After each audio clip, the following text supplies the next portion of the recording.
In today's video, I visit a model railroad group in my area that's building a very cool layout for their model trains.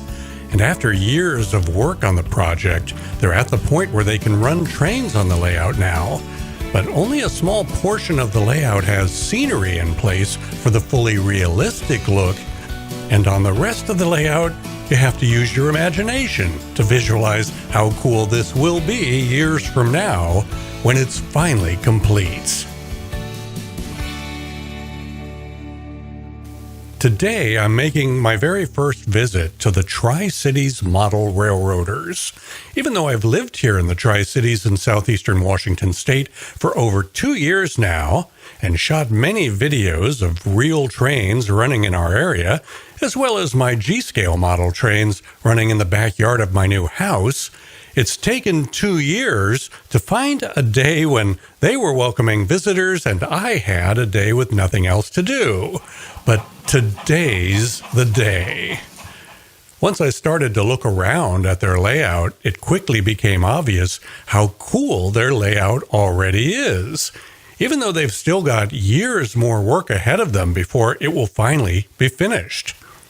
The group dates back to the 1960s and 1970s, but it wasn't until about 7 years ago that they finally found the perfect building to build the big layout they've been dreaming about. And this layout has 3 different levels: an upper section, a middle section, and a lower section. Just building the steel framing that supports these 3 levels must have been a huge task.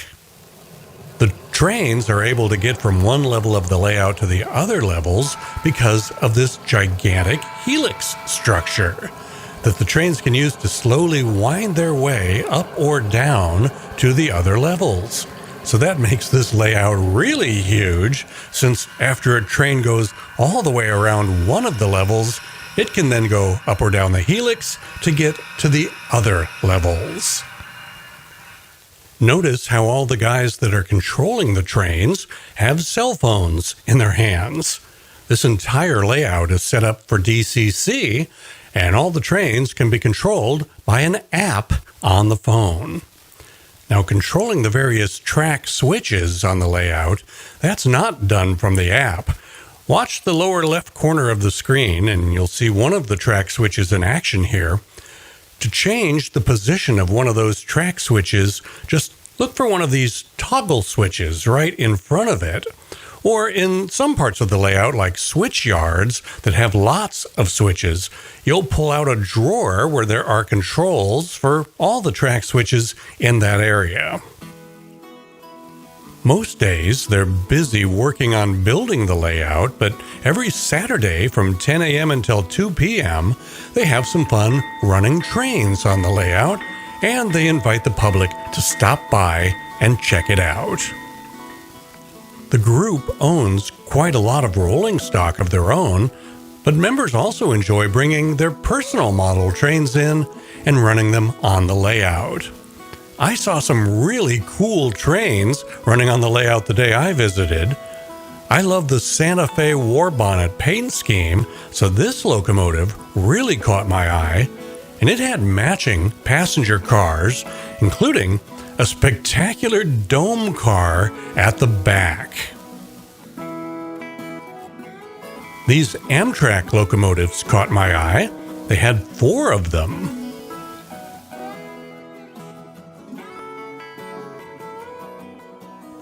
Look at this model of a Great Northern Railway passenger train.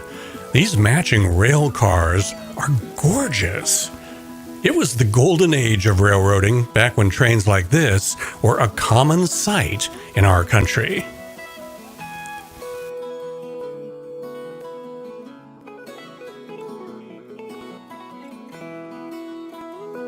And of course, there were lots of freight trains running on the layout too.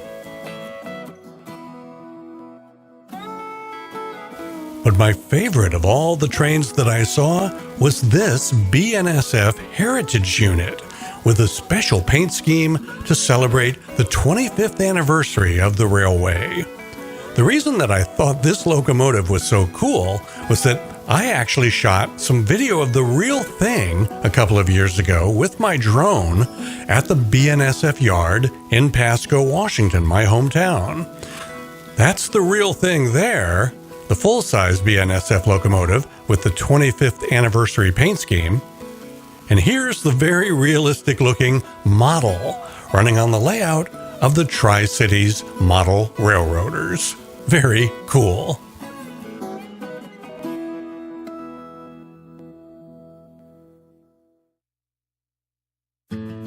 There's a very cool railroad bridge that crosses the Columbia River here in the Tri-Cities. I've used my drone many times to get video of trains going across that bridge. The bridge sits fairly low along the river, too low for large ships to pass under it, so there's a section of the bridge that can be raised up if there's no train traffic and there's a large ship that needs to get through.